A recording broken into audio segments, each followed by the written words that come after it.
तो स्वागत है आप सभी का फिर से एक नई वीडियो में। तो आज हम बात करेंगे सीजी व्यापम के द्वारा आयोजित हुआ था प्री बीएड एवं प्री डीएड का एग्जाम, जिसमें 2 चरणों में काउंसलिंग की प्रक्रिया पूर्ण हो चुकी है। तो क्या थर्ड चरण की काउंसलिंग प्रक्रिया होगी कि नहीं? क्या जितने भी कैंडिडेट इंतजार कर रहे हैं उनको एडमिशन मिलेगा कि नहीं मिलेगा? इस सब के बारे में हमको एक एक करके बात करना है। ठीक है, तो आइए शुरू करते हैं। तो जैसे कि अभी मैं आपको बता दूं कि सीजी व्यापम के द्वारा, ठीक है, सीजी व्यापम के द्वारा एग्जाम हुआ। उसके बाद SCERT, ठीक है, इसके माध्यम से क्या हुआ, काउंसलिंग हुआ। कितने चरण में? 2 चरण में। ठीक है, 2 चरण में काउंसलिंग प्रक्रिया हो चुका है। उसके बाद क्या थर्ड चरण की काउंसलिंग की प्रक्रिया होगी, तो उसी के बारे में हम लोग बात करने वाले हैं। तो मैं आपको बता दूं कि बीएड एवं डीएड की परीक्षा के लिए तीसरे राउंड की काउंसलिंग जल्द ही प्रारंभ होगी। ये आपके पेपर करने की मैसेज में आपको बता रहा हूँ। ठीक है, तो इसमें जो कि कितना सीट खाली है बीएड के लिए, तो बीएड के लिए करीब 1200, कितना सीट, 1200 सीट खाली है। वही अगर मैं बात करूं, ठीक है, वही अगर मैं बात करूं डीएलएड के लिए, तो डीएलएड के लिए आपका सीट खाली कितना, 600। ठीक है, तो अभी भी जो भी उम्मीदवार, जो भी कैंडिडेट डीएलएड अथवा बीएड के लिए इंतजार कर रहे हैं कि एडमिशन लेना है, मेरा साल बर्बाद ना हो, थोड़ा सा आप इंतजार कर ले, है ना। क्या पता आपका थर्ड काउंसलिंग में जो लिस्ट आएगा उसमें आपका नाम आ जाए। नाम आएगा तो आप एडमिशन ले सकते हैं। तो जैसे कि इस पेपर का डेटा मैं आपको बता रहा हूँ कि बीएड एवं डीएड की खाली सीटों में प्रवेश के लिए तीसरे चरण की काउंसलिंग होगी। मतलब इसमें साफ साफ लिखा कि काउंसलिंग क्या होगी, होगी। तो आपके मन में डाउट रहा होगा कि होगी कि नहीं होगी, है ना। तो मैं बता दूं कि काउंसलिंग की प्रक्रिया होगी। ठीक है, उसके बाद इसका शेड्यूल जो है SCERT के माध्यम से, किसके माध्यम से, SCERT, इसके माध्यम से जल्द जारी होने वाला है।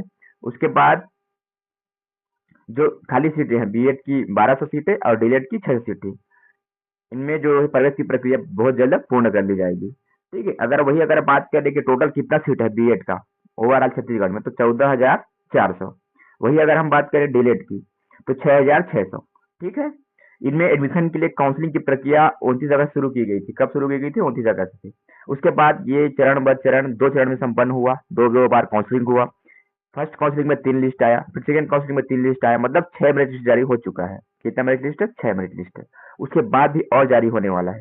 जैसे कि इनमें से 6 आवंटन लिस्ट जारी हुआ, वही जो बता रहा हूँ वही है। उसके बाद संभावना है कि तीसरे तरह की काउंसलिंग में 3 लिस्ट जारी होंगी, क्योंकि भाई आपको भी पता है कि 2 चरण का काउंसलिंग हो चुका है, उसमें 3 लिस्ट आ चुका है। तो स्वाभाविक सी बात है कि अगले वाला जो काउंसलिंग होगा, थर्ड काउंसलिंग, उसमें भी 3 लिस्ट आएगा। तो जो भी कैंडिडेट इंतजार कर रहे हैं बीएड, डीएलएड और बीएड करने के लिए, वो हड़बड़ाए नहीं, थोड़ा सा संयम बना के रखे।